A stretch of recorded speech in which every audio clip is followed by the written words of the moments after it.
Sonko bu doon Diomaye. Diomaye bu doon Sonko kon Diomaye la nga xam ne moom la Sonko wax te parti bi wax ko mu aligné wu ci léegi nag. Ils sont dans cette logique-là de continuer leur massification au sein de leur coalition. parce que loolu balaa nga ciy ñëw sëñ Saliou il y a une maanaam de yor-yor. waaw nga def ci benn réflexion bu pertinente. soxna tuuti ba mu mënee mais à titre d'illustration le péril politique Diomaye. Sëñ Saliou yor-yor ne pourquoi s'éloigner du Pastef est une faute stratégique majeure. voilà pourquoi. day rejoindre li may wax léegi parce que tey kiir laayam c'est le parti c'est-à-dire le Pastef c'est une machine politique redoutable kenn attanu ko la preuve bi ñuy dem élection mais c'est cette machine-là qui en un seul tour a fait gagner Diomaye mais c'est cette même machine-là qui aujourd'hui avec 54% a donné au Pastef plus de 130 députés à l'Assemblée nationale waa nga am appareil politique bu mel noonu nekk à ta disposition di jàppale sa politique te yow nga bokk ci bokk ñi nga xam ne yéen a ko fondé nga bëgg a xëy ne da ngay éloigné wu pour des raisons encore en tout cas élucidées nga ne da nga bëgg a éloigné wu ci sa parti boobu moo tax ma ne c'est une faute stratégique politiquement parce que ça ne s'explique pas tu ne peux pas avoir une machine politique pareille mais bëgg a dem ci ay coalition yoo xamante ni yow wóor na ne coalition yooyu tey bu ñu doon 20 000 coalition yi la tey supposons de xam nga bu doon bari ba bari ay dañaan ay 1000 ak yooyu parce que dégg naa ñu ngi ci ay 200 et quelques imaginez tey ñu demoon ba ay 20 30 40 000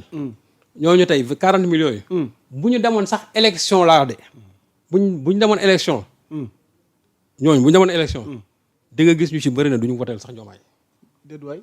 mais sëñ Saliou xanaa dooma ne Mimi Touré mi mu coordonné loolu. non xam naa ne nar na ci am mbetteel. non dama ne la.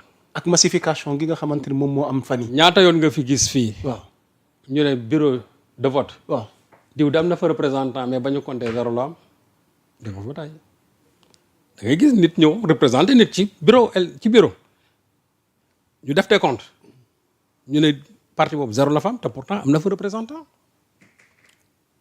loolu lu muy wane.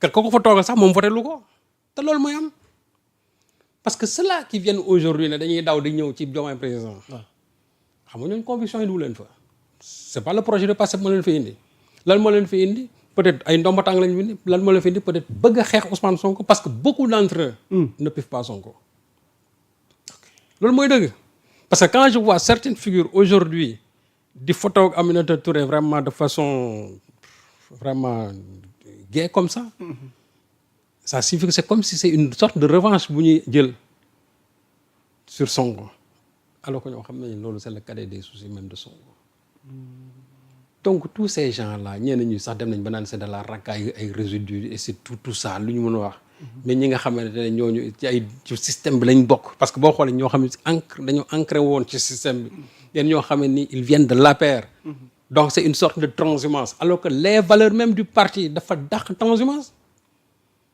y a combien de gens yoo xamante ni bi nga Pastef jëlee pouvoir ba léegi ils sont en train de toquer à la porte du Pastef ba jusqu'à aujourd'hui on fait la sourde oreille ne ñooñu du ñu mus a dugg ci parti bi man mi nga xam ne du ma ci dara bokkuma sax Pastef mais y a combien de gens yoo xam ne ils m'ont dit que ñun dañu bëgg a dugg Pastef mënuñu dugg j'en ai parlé à certains responsables du Pastef man leen mais ces gens là mais xam nga ñooñu c'est des gens yoo xam ne tey boo leen doon xool mais ils sont connotés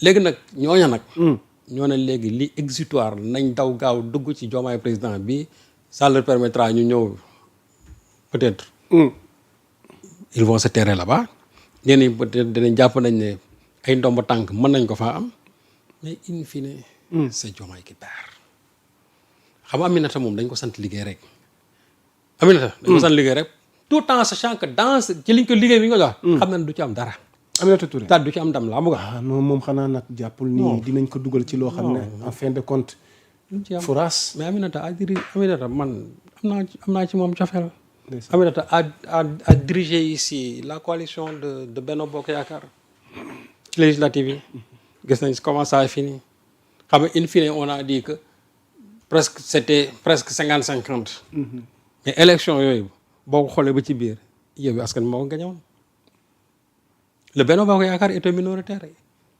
Il y a des voix qu'on a volées par-ci par-là et qui ont fait de sorte que balance bi diminue un peu. Mais en réalité, c'est le Yewwi Askan Wi qui avait gagné ces élections législatives. Mais donne grave de conséquences dans la politique de Macky Sall. Donc il fallait tout faire pour que au moins maintenir l'illusion d'un équilibre entre les deux forces. te kooku machine électorale la yoroon. C'était APR Benno Bokk Yaakaar. Mais aujourd'hui nga xam ne yoratoo benn machine. Parce que Mimi 24 Mimi c'est pas un parti hein, c'est un mouvement. qui n'a aucune force politique. Diomaye kazalika. Donc ça dit que ci lan la ñuy tabax ñoom c'est-à-dire sur de l'argile. C'est ça aussi. C'est-à-dire comment Diomaye il se fait berner wala je sais pas. C'est-à-dire par ça. nit ñi dañuy dem ba caag ñu ne mais est-ce que sax andi dina sagom parce que mënoo bàyyi un parti aussi redoutable. puissant que le Pastef. nga bëgg nga dem ci ay coalition yoo xamante ni mënoo fa tirer dara. maintenant jàppoo ne am na ci ay raisons. raison yi nag li mu mën a nekk mooy. parce que ñenn ñi tamit bëgg nañ poser wu. question moom laa wax léegi nag man li ma wax mooy. li xew nii. su fekkente ne waaw su fekkente ne moo war a doon tey Diomaye braqué wu nii. léegi nag man li ma ci jàpp. mooy waaw lan nga ci xalaat sëñ Saliou li ma jàpp mooy. waaw lan moo yóbbee tey le chef de l'État à une telle posture. waaw c'est que Diomaye a des ambitions électorales. déedéet xanaa. ah oui loolu rek la mën a expliquer. Diomaye s'il n'avait pas d'ambition électorale en 2029. oui. du sonal boppam ci lii.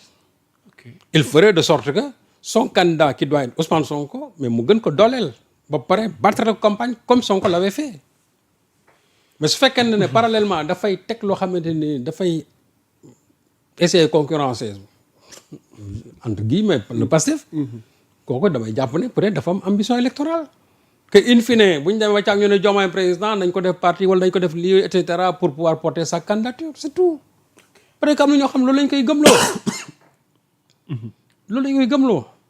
c'est la seule raison parce que pour man amul benn intérêt politique bi mu ci am. moo di samp une structure boo xamante ne nii bés bu ñu ci eggee dinañ ci wéeru pour mën a dem élection. mais waxul waaw wala déet. parce que lors de la rencontre avec le BP. et c'est ça qui est grave. yow dikkaat ci. parce que c'est ça qui est grave. de sa candidature. et c'est ça qui est grave. voilà quelle a été sa position. man jàppoon naa ne après Macky Sall personne aujourd'hui buñ la interpellé ci situation yi demee nii doo wax ni oui ni non. loolu ñuy wax la réponse de Normand man jàpp naa ne tey Diomaye buñ ko ne en 2029 ndax di nga nekk candidat moom mën na jàpp ne man je ne suis candidat à rien. ok ou bien bu ñu demee 2029. le parti va décider kan mooy dem su waxoon ne le Pastef mooy décider kuy dem kon en ce moment la problème du am mais xam moom wéeruwul ci Pastef parce que décision la boo xam ne dafa war a jógee ci biir Pastef bu waxoon ne les instances du Pastef waa Pastef yi bés bu ñu ci eggee ñoom ñooy désigner kan mooy dem à la présidentielle te su boobaa parti bi lu mu wax on se soumet kooku su ko waxoon. carte gi tas na. mais boo nee ndax xaw ma ndax dinaa ko fekkee c'est là bon xam nga loolu aussi ça rajoute à l'ambiguïté pour man ça c'est pas ambigu man li ma jàpp mooy. waaw actuellement nii il a des ambitions en 2029. Les gens ne veulent pas dévoiler ça mais loolu moo am sa lecture politique que les gens sont en train de faire et cette concurrence là bi ñu bëgg a indi entre moom Ousmane Sonko. non tàmbali na kay. waaw mais d'accord mais tu sais. parce que concurrence boobu ñu ngi wax médiation mais chaque jour yaa ngi dégg. waaw ay mais adhésion concurrence boobu. yaa ngi dégg ay massification. waaw may jàppal la lu ñu massifier c'est-à-dire qu'est-ce qu'on massifie on massifie un parti. mais c'est pas un mouvement qu'on massifie. bi ci mujj Maître Moussa Diop. non même le ministre Serigne Gueye Diop tamit. rejoindre na waaw mais ba tey. sëñ Saliou defe nga ni ñi. waaw mais yaa Moussa. waaw ñoom Moussa Diop. ñooñu ngay tudd fii. waaw ñooñu quel est leur vécu politique. c'est-à-dire que il faut tey nga ne ñooñu tey lan lañ politiquement parlant lu ñu peese ndax ñooñu mës nga leen gis ñu dem élection ñoom Moussa Diop ñi ngay dégg fii nii da nga leen mës a gis ñu dem élection lu ñuy peese. 2027 gi ñëw ah. les locales. xam nga 2027 mi ngi ñëw. waaw foofu mooy clarifier jeu bi.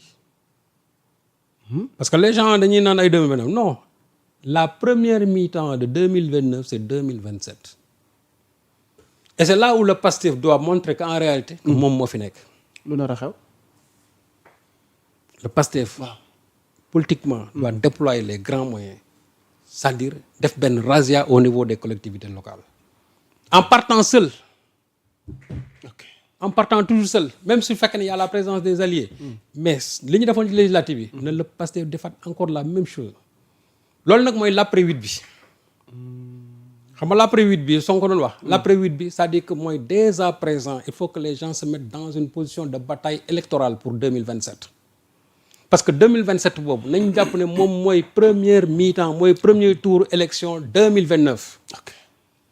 Et c'est en 2027 où Diomaye va mettre une croix à ses ambitions en 2029 ou bien c'est en 2027 où il va y croire. Ira-t-il seul?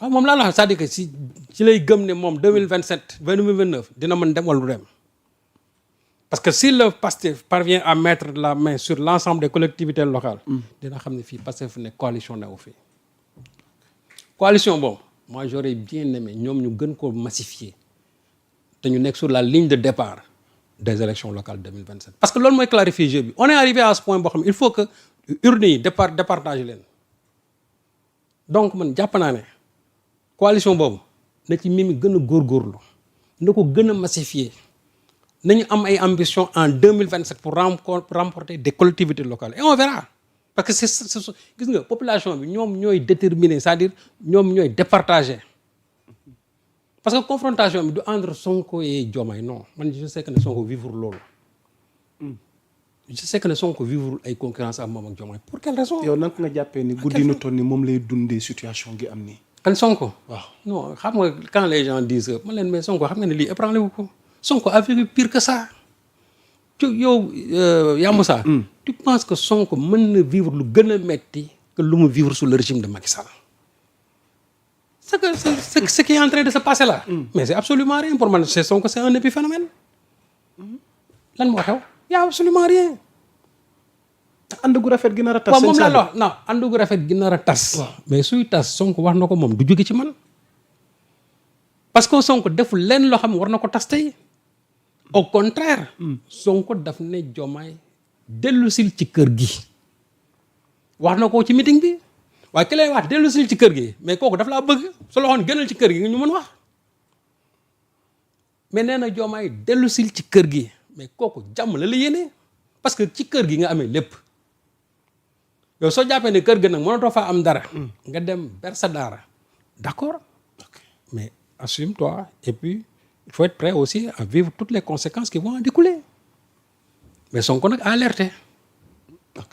Sonko a alerté donc que les gens vraiment se rassurent parce que gis naa ñu bari ñu ne woy ñoom et cetera nangam ak nangam man leen gis ngeen. fii on est en politique. gis nga politique il faut s'attendre à tout.